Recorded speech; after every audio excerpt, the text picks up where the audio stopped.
Olá, vamos dar início à nossa videoaula de metodologia do ensino da língua portuguesa, hoje terminando a revisão para a N2. Então, para a N2, que será realizada dia 24 de junho, às 9 horas, vocês terão que estudar 2 pontos: BNCC, eixo escrita, produção de textos, e o segundo ponto, BNCC, eixo análise linguística e semiótica. Então, hoje vamos fazer a revisão parte 2. A parte 1 foi deste eixo número 1. Hoje faremos a parte 2, que é o eixo da análise linguística.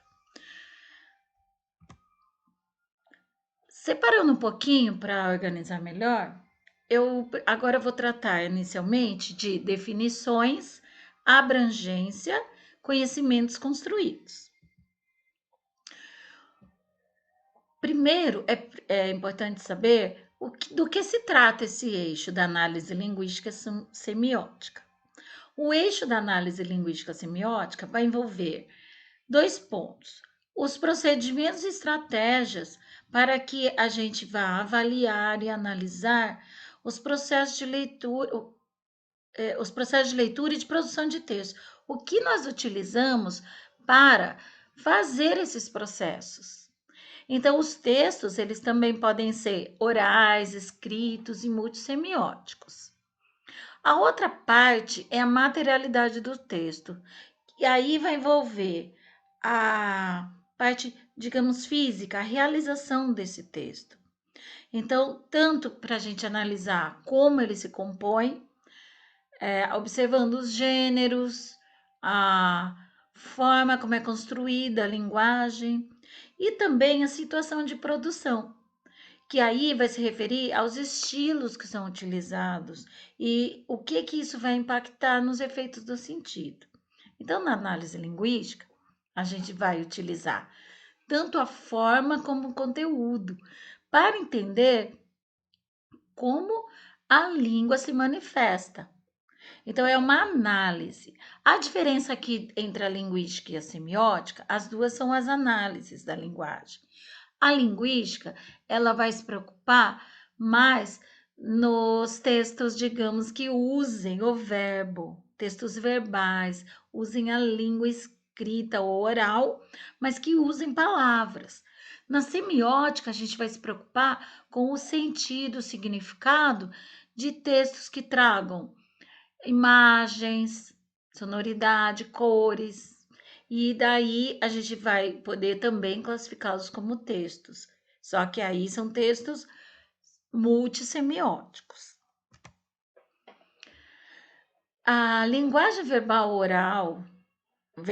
oral e escrita, ela tem características. Então vamos ver formas de composição dos textos.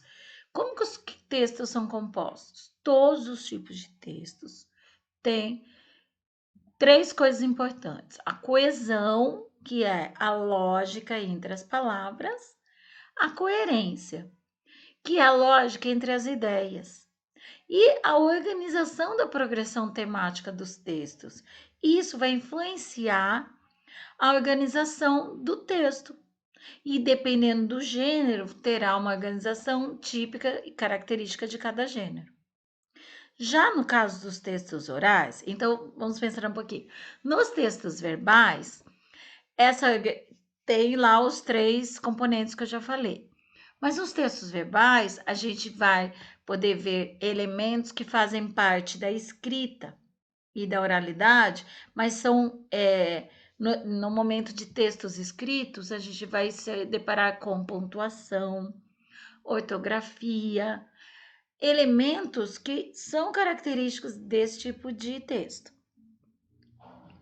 Quando falamos de textos orais, outros elementos vão surgir, como o ritmo, altura, intensidade, o som, sonoridade, a clareza de articulação, variedade linguística que foi adotada, o estilo, tudo isso entra com elementos paralinguísticos, elementos que auxiliam na linguagem, e cinésicos de movimento, Aí entra a postura, a expressão facial, a gestualidade. Então, vejam, no texto escrito, a gente vai ter os elementos gráficos. Nos textos orais, a gente vai ter esses elementos que auxiliam na compreensão.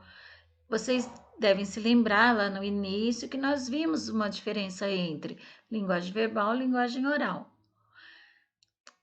Não, desculpa. Linguagem escrita, língua escrita e língua oral. As diferenças entre a língua escrita e a língua oral, elas também vão ser representadas aqui, quando a gente vai analisar os elementos de cada tipo de texto. E o texto que é multissemiótico, ele vai ter outras características. Então, o estilo, quando a gente vai analisar o estilo, a gente vai levar em conta a escolha do léxico, que é a escolha das palavras, que variedade linguística foi escolhida. O estilo vai aparecer assim: quais palavras escolhidas, que variedade ele escolheu, informal, formal, e que mecanismos ele utiliza ali para compor o texto. E também que situação foi produzido o texto.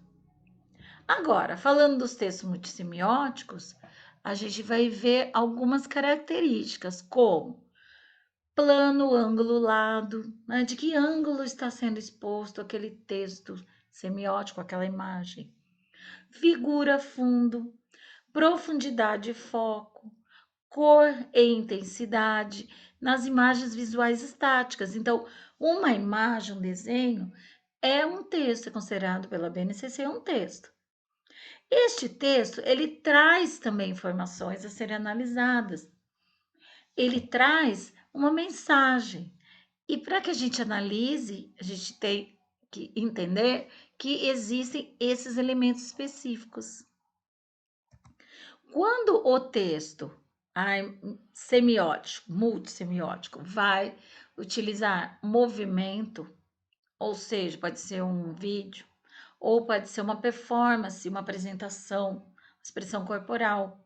Vai utilizar palavras multissemiótico, né? Mas a parte semiótica é a que não usa palavras. Nas imagens que tem movimento, o que vai aparecer como característica?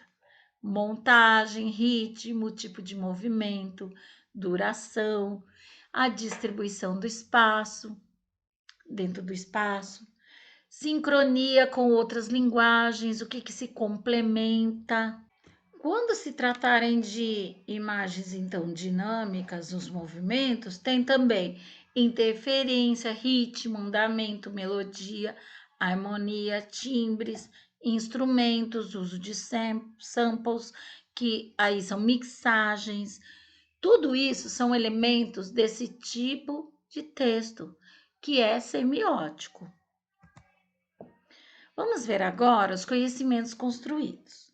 Os conhecimentos grafofônicos, ortográficos, lexicais, morfológicos, sintáticos, textuais, discursivos, sociolinguísticos e semióticos, eles vão operar nas análises linguísticas e também semióticas, e são necessários para a compreensão e a produção de linguagens que estarão concomitantemente, ao mesmo tempo, sendo construídos durante o ensino fundamental.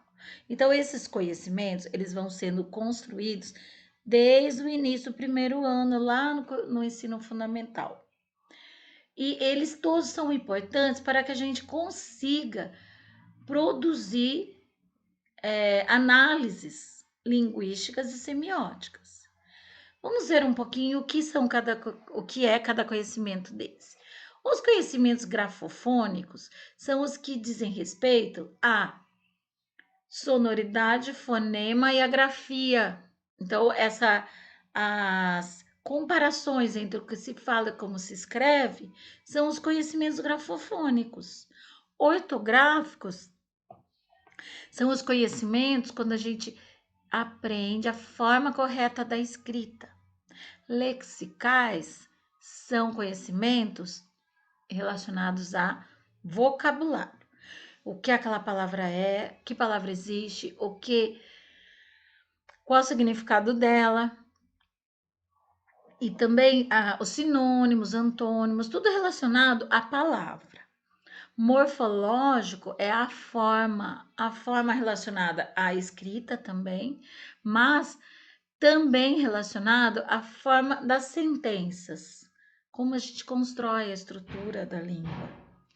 Sintáticos é justamente a estrutura, mas com as funções de cada palavra, quando é um sujeito ou quando é um verbo também.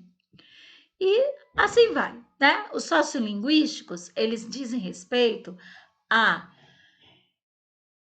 função social da língua, como a gente pode utilizar aquela variedade, em que situação é utilizado tal estilo. E os semióticos dizem respeito às imagens que não utilizam a linguagem verbal, mas que trazem mensagem e são considerados textos.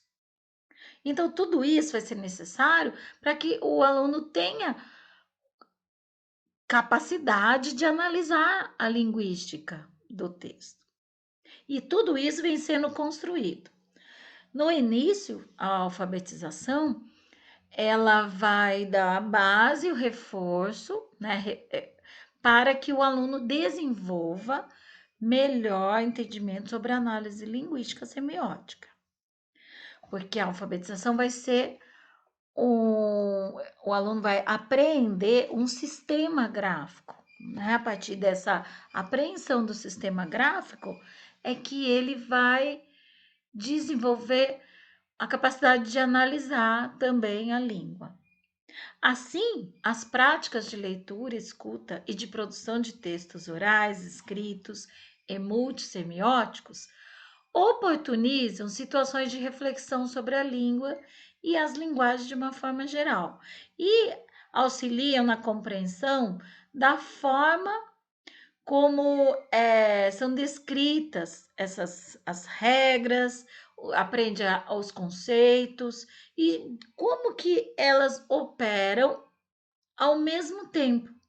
Então, esses conhecimentos, a criança vai precisar dominar tanto a habilidade de escrever, entender o alfabeto, quanto de utilizar as regras e normas e também analisar as mensagens transmitidas pelo texto.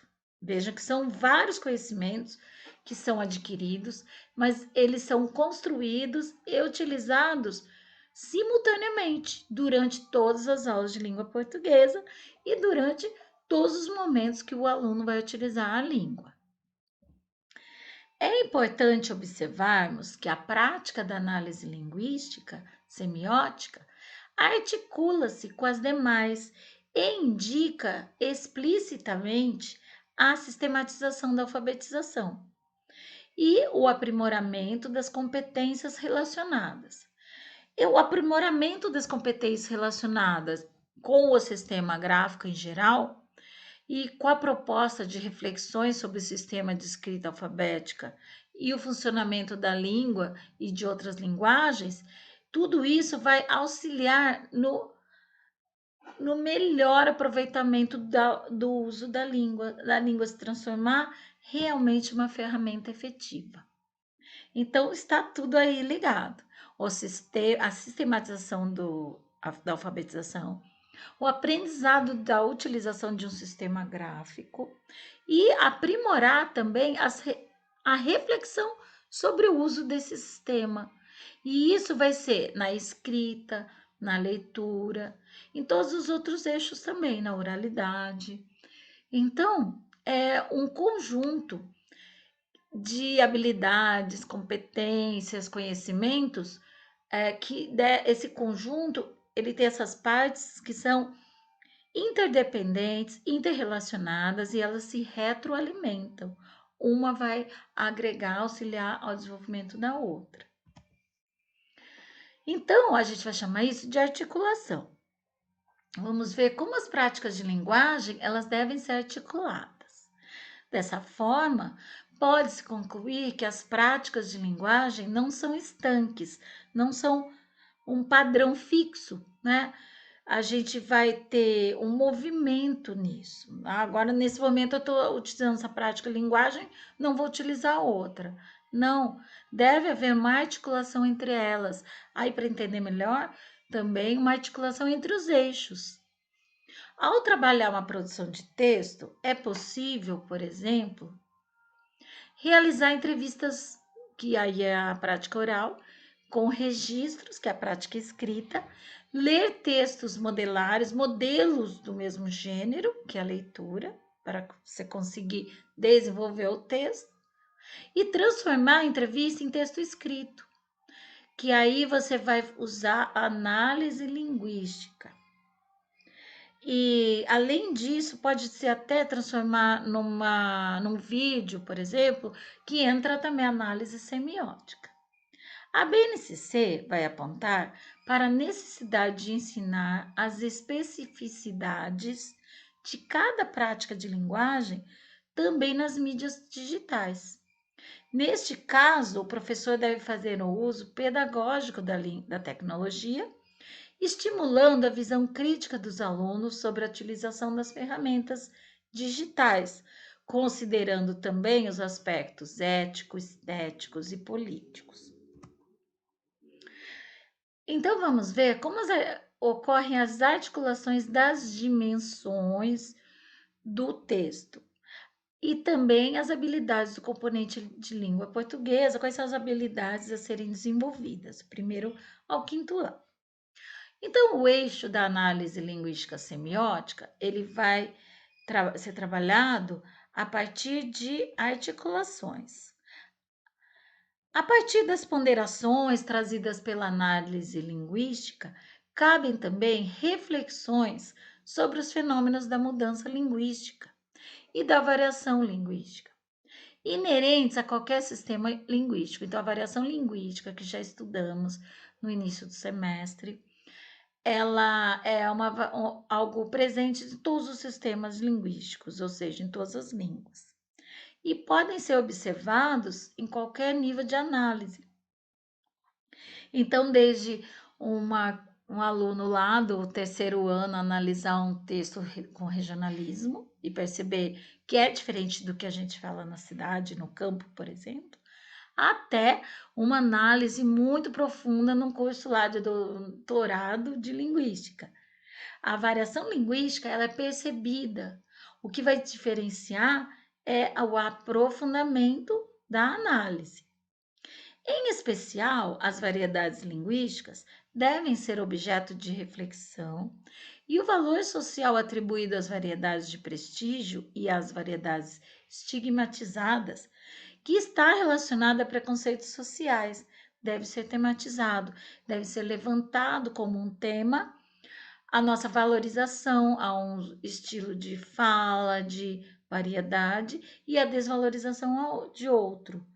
Isso para mostrar que tudo deve ter adequação de uso, que todas essas variedades têm um valor cultural e que a gente tem que lutar para desfazer esse preconceito linguístico. A escola é o lugar ideal para isso.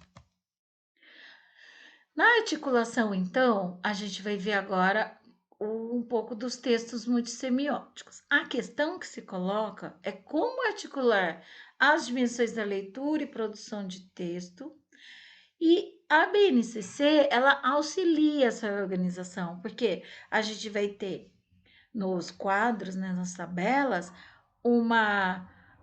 como já foi citado, a presença de vários eixos, como exemplificação de práticas ou no desenvolvimento de habilidades de um eixo, a gente vai ver outros.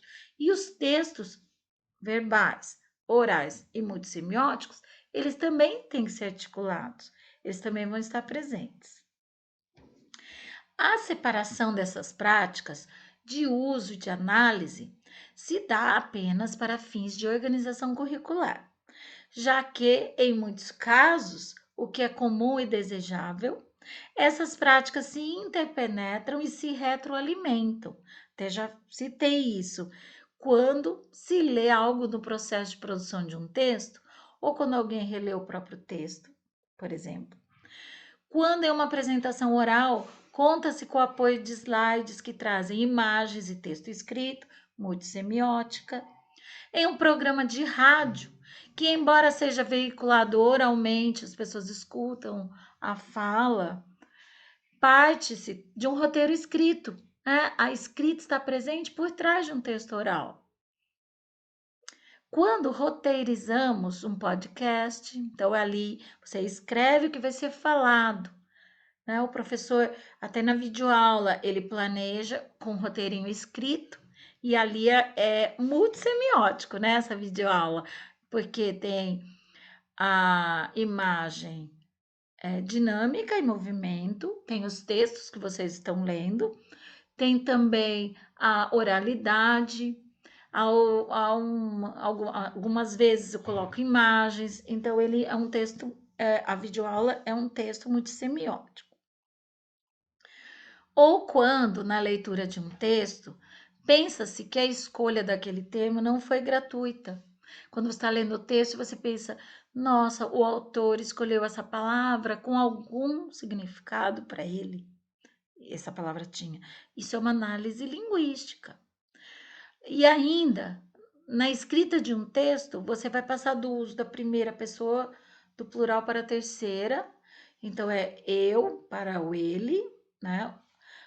Porque esse tipo de transformação vai trazer mais objetividade ao texto, que é isso que a gente faz com os textos dissertativos, né? Transformar, não pode falar eu lá na redação do Enem, por quê?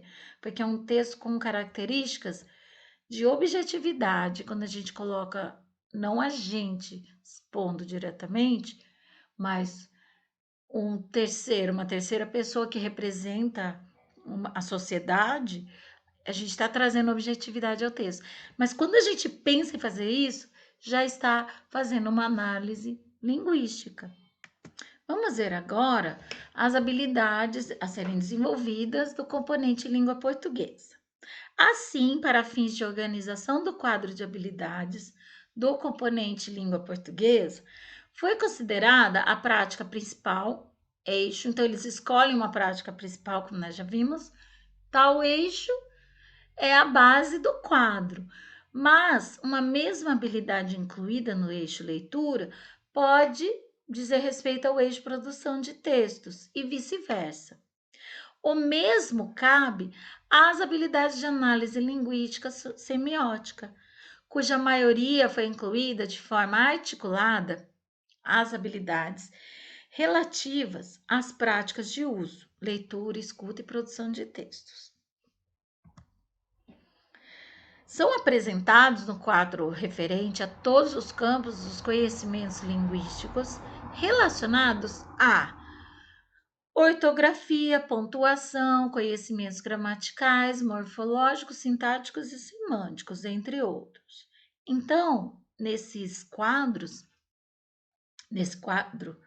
são algumas tabelas que veremos agora, a divisão ocorreu ali por temáticos, conhecimentos linguísticos. E lembrando que é o eixo análise linguística e semiótica. Então, para a gente analisar a língua, a gente tem que dominar, ter conhecimento linguístico. O que é o conhecimento linguístico? Ele vai além do domínio do sistema gráfico, né? Você domina o sistema gráfico, você aprende como se forma as sílabas, qual é a sonoridade, até depois na parte de fonética, né? De fonema, grafema, mas os conhecimentos linguísticos eles vão se ampliando e a gente vai aprendendo como diferenciar as palavras, quais são as palavras que devem ser adequadas ali, como a gente escreve essas palavras, como se ordena uma frase, tudo isso é análise linguística. Eu fiz um resumo desses quadros. Quem quiser saber mais, aprofundar aí, né, para a prova mesmo, pode recorrer aos slides anteriores à videoaula. Há alguns slides a respeito da análise linguística semiótica, que eu dividi em algumas partes. Mas, para a prova em si, vocês podem estudar apenas por esses slides, tá? Fonoaudiografia é quando a gente vai analisar a escrita com a sonoridade. Isso daí é um campo, e qual habilidade vai ser desenvolvida? Conhecer e analisar as relações regulares e irregulares entre fonema e grafema na escrita.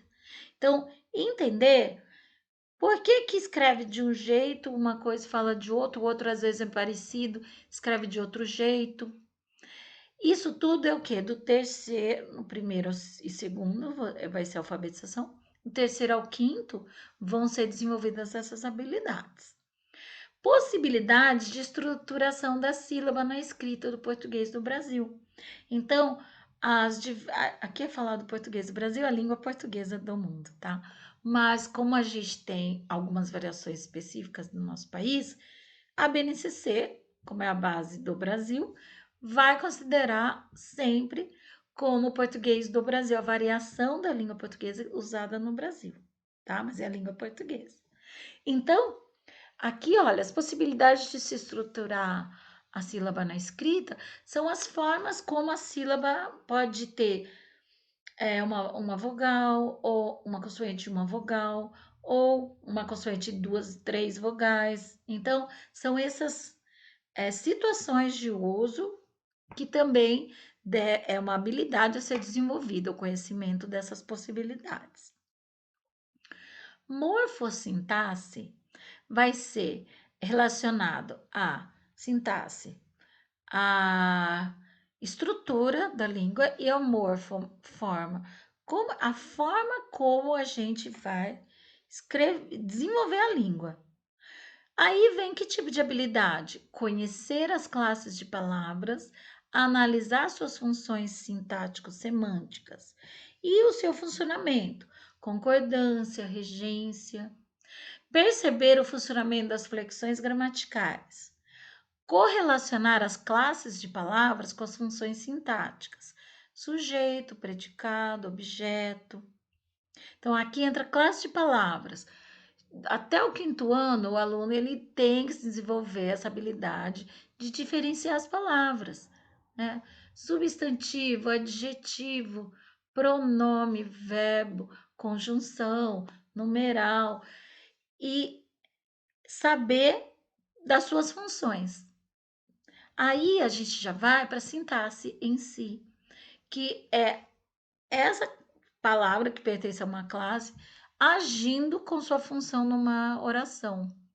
E a gente vai aprender, os alunos vão desenvolver como habilidade conhecer e analisar as funções sintáticas, sujeito, predicado, objeto, conhecer e analisar a organização sintática das sentenças, em que localizações elas ficam, perceber a correlação entre os fenômenos de concordância, regência e retomada, progressão temática, anáfora, catáfora, que aí é o uso de pronomes se referindo a algo que já foi citado ou que virá a ser citado, este, aquele, e a organização sintática das sentenças também. Então, aí há diferenças entre o português do Brasil e o português de Portugal. Eles muitas vezes modificam a ordem e para nós é outro tipo, nós também não usamos, nós invertemos algumas localizações de palavras e nisso há algumas diferenças, mas não se preocupem com isso de português do Brasil. Nós estamos usando a língua portuguesa aqui no caso, tá? Semântica.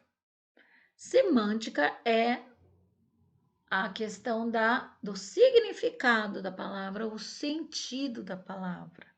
Qual a habilidade a ser desenvolvida desse campo? Conhecer e perceber os efeitos de sentido nos textos decorrentes de fenômenos léxicos semânticos. Então, aí, léxicos semânticos. O vocabulário e o significado da palavra. Vocabulário é uma coisa, semântica é outra. Léxico, vocabulário. Qual é essa relação? Uma palavra, ela sozinha tem um significado, tem vários. Ela só vai ser determinada pelo significado no momento de uso. O caso da polissemia, né, que são palavras Por exemplo, manga. Manga, a fruta, a manga da roupa. Quando que elas, como a gente sabe quando é uma, quando é outra? Lá no sentido, na semântica ali do uso.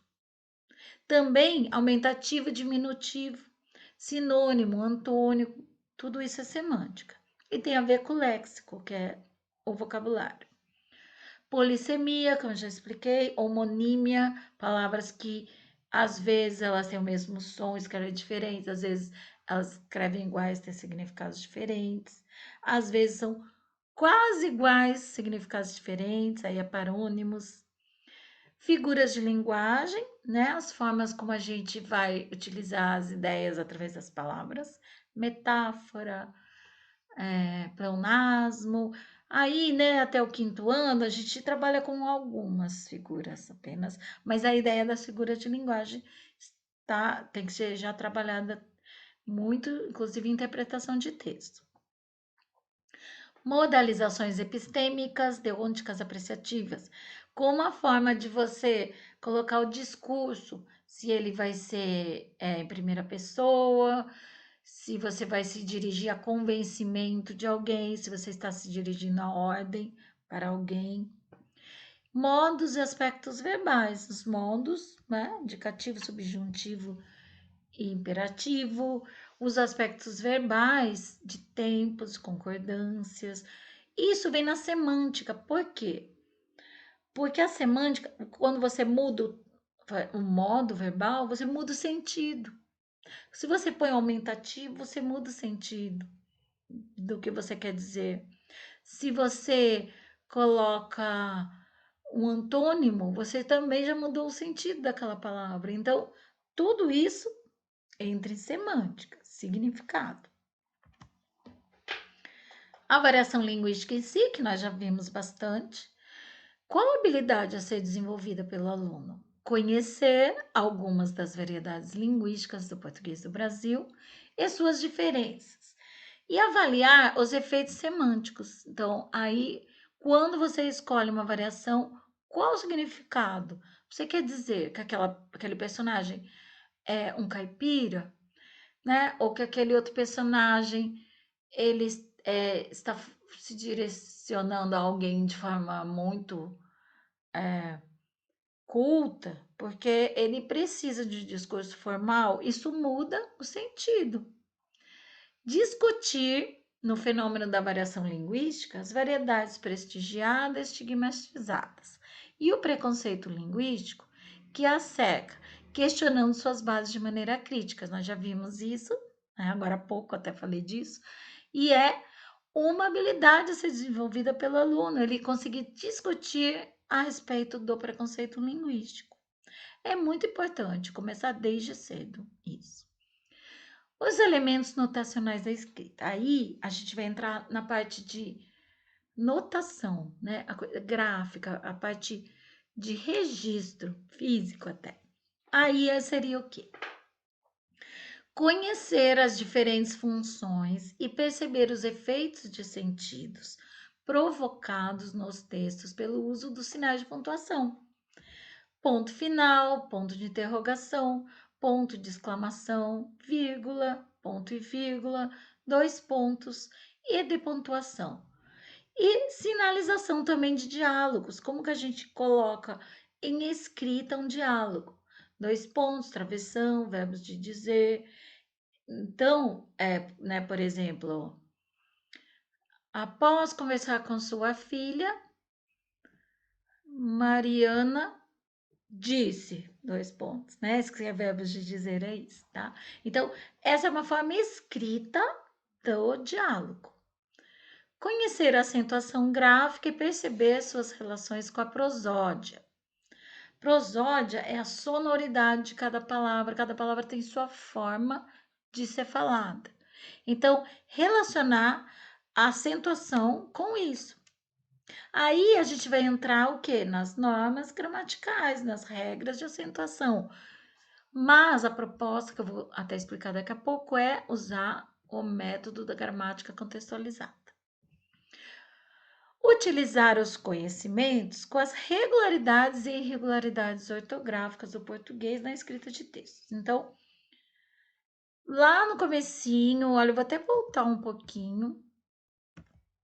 Na fonoaudiografia, houve o conhecer e analisar as relações entre como se escreve e como se fala.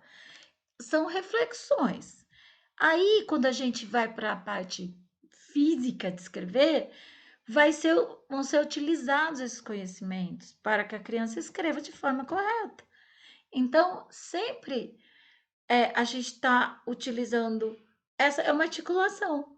Você reflete a respeito, apreende esse conhecimento, em forma de regras, normas, e vai utilizar isso no momento que você precisa. Então, por isso que eu falo sempre as normas, regras gramaticais, elas existem para auxiliar, para ajudar você a usar a língua, não o contrário, né? Como muita gente pensa. Agora vamos ver um pouco a terceira parte, que vamos ver práticas de linguagem, objetos de linguagem e as habilidades aí retomando a partir de uma nova tabela.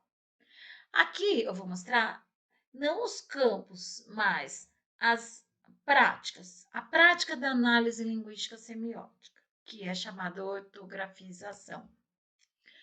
O objeto de conhecimento a ser trabalhado é a construção do sistema alfabético da ortografia, que já houve ali a alfabetização. Aqui é a partir dessa alfabetização o conhecimento construído para utilizar como nessas habilidades que começam a ser exigidas. Então, o conhecimento do alfabeto do português, a ordem do alfabeto, a polissemia, tudo isso aqui são objetos do conhecimento. A gente vai ver como habilidades o uso do dicionário para conhecer as grafias, o significado das palavras, esclarecer dúvidas, saber usar. Outra coisa é grafar palavras utilizando regras de correspondência, fonema, grafema, regulares e irregulares. Conhecer e identificar a estrutura de formação de palavras, sílabas, ditongos, dígrafos. Conhecer e analisar normas e regras de ortografia, pontuação, acentuação. Identificar o caráter polissêmico das palavras. Identificar em textos e usar na produção textual pronomes pessoais, possessivos, demonstrativos, como recurso coesivo. Aquela que eu falei, anafórico, catafórico, então, este, aquele. Os possessivos, minha, diz respeito a quem? A eu, né? A dela é aquela, a ela.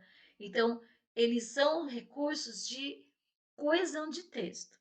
Identificar em textos o uso de conjunções é a relação que estabelecem entre partes do texto.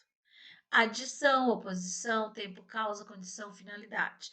Conjunções que vão modificar o sentido do texto. Entender e conhecer os processos de formação de palavras. Então, é saber quando veio com prefixo, quando você deriva a palavra para formar outra. Os conhecimentos sobre a língua, as demais semioses e a norma padrão não devem ser tomados como uma lista de conteúdos dissociados das práticas de linguagem, mas como propiciadores de reflexão a respeito do funcionamento da língua no contexto destas práticas. A seleção de habilidades na BNCC está relacionada com aqueles conhecimentos fundamentais que são a base, o que é preciso para que o estudante possa se apropriar do sistema linguístico que organiza o português brasileiro. Então, para que o aluno ele se se aproprie do sistema linguístico e para que ele possa usar, ele vai precisar desses conhecimentos e desenvolver as habilidades também. Agora vamos ver a última parte, que é a respeito como que a BNCC vê a gramática. A gramática está inserida no eixo, nesse último eixo, né, análise linguística, e a proposta aqui de uma metodologia da gramática contextualizada, metodologia de ensino. A gramática, atualmente, ela deve ser vista, usada a favor da leitura e da escrita, não o contrário, para atrapalhar, ser difícil, tornar muito distante do uso. Com o eixo 4, análise linguística semiótica da BNCC na área de linguagens, são destacadas a reflexão sobre a língua e a interpretação dos significados. A gramática, ela volta à cena em relação aos PCNs, com as questões gramaticais mais explicitadas, e são indicados os conteúdos que precisam ser tratados em cada ano. Então, em relação ao PCN, a gramática volta com mais explicações a respeito dela na BNCC. Mas, mesmo assim, ela não está retomando aquela gramática tradicional de forma alguma. A proposta é que a gramática seja compreendida no seu funcionamento e que não seja tratada como um conteúdo em si, de maneira descontextualizada das práticas sociais. Ela tem que fazer sentido, ela tem que vir junto a um texto, junto a uma atividade que traga uma transversalidade nessa própria atividade. O tempo de pedir a classificação de frases descontextualizadas ficou para trás. É importante aprender como trabalhar o tema durante o estudo dos textos de diversos gêneros. Então, aquilo de dar uma frase e mandar resolver algo de forma gramatical, com questões gramaticais, não é para estar muito longe da gente ter que fazer isso, tá? O importante é, mesmo que você trabalhe uma frase, ela venha de um conteúdo maior, né? Ela venha de um texto, ela venha de um tema que já está sendo trabalhado. Ela também é importante que esse conteúdo seja trazido com temáticas que façam sentido para o dia a dia do aluno também. Tudo contextualizado. A memorização de regras deve ser substituída pela compreensão das formas de uso, de acordo com a situação. Em resumo, a ideia é que a gramática seja discutida junto aos textos, indo de encontro à ideia de trazer o texto para a centralidade do aprendizado. Então, a gramática, ela e as suas regras, ela não pode ser um conteúdo a ser memorizado, ela tem que ser aplicada, ela tem que ter lógica, fazer sentido. E trazendo os textos, ela também vai apoiar a ideia da BNCC da centralidade do aprendizado ser o texto, ser um tema, lembrando que textos podem ser verbais, semióticos, escritos e orais, tá? A adoção de uma nomenclatura em qualquer campo de saber não deve ter como fim o próprio aprendizado. O seu fim ser só aprender, né? Ah, eu vou decorar isso aqui, pronto, aprendi. Não. O importante é saber utilizar, que aquilo faça parte do aluno. Sabe? No entanto, saber nomear as partes do texto de acordo com a função, que é o que se aprende ali nas análises sintáticas, por exemplo, e saber também que essas partes vão exercer vão ter alguma ação sobre o texto, tudo isso facilita a descrição e a análise. Então, uma coisa depende da outra. Para você analisar, você precisa aprender. Mas o aprendizado tem que ser efetivo, ele tem que ter um resultado, não apenas decorar, aprender por aprender. É isso que o professor Juanito Ornella de Avelar está falando aqui. Eu acho interessante porque é, uma, é um conceito, isso, é um conceito diante de um conteúdo e de um processo de aprendizado. A gramática tem que estar em ação, então. A partir de práticas de atividades, podemos observar a importância de se aplicar nas aulas de língua portuguesa a ideia de gramática contextualizada, desenvolvimento de hipóteses, de formação de regras e uso da análise linguística para o ensino da gramática. Então, esse processo, esse método de gramática contextualizada foi citado como exemplo algumas atividades de uma professora, como estudo de caso, no slide, na aula que nós vimos gramática contextualizada. Quem quiser rever, está tudo no portal. Mas agora eu vou resumir. Então, seria o quê? A, a gramática, as questões de gramática vão surgir em textos, em atividades trabalhadas. A partir disso, o aluno ele compara o que é certo, o que é errado, ou o que faz sentido, o que não faz, ou as mudanças de sentido de acordo com a mudança de uso da língua. A partir disso, se trabalha o desenvolvimento de hipóteses na formação das regras pelos próprios alunos. O uso, então, da análise linguística é que vai ser para verificar que o aluno entendeu e reforçar que o aluno reflita a respeito da constituição da língua. A partir disso, a professora pode também, após, né, mostrar como são essas regras dentro ali do padrão da norma. O importante é que o aluno, sozinho, desenvolva esse olhar, essa reflexão, não receba as normas prontas e ele apenas decora como que aplica. Seguindo as orientações da BNCC, todas essas ações somam-se para que possamos ter um resultado efetivo no entendimento do aluno como um sujeito do aprendizado e do uso de sua língua, como um instrumento de crescimento intelectual para a formação plena e autônoma. Então, autonomia, independência, tudo isso ele vai conseguir através dessa forma de aprender a gramática. Obrigada, finalizamos agora. Tenham todos uma excelente prova e até a próxima na devolutiva. Até mais.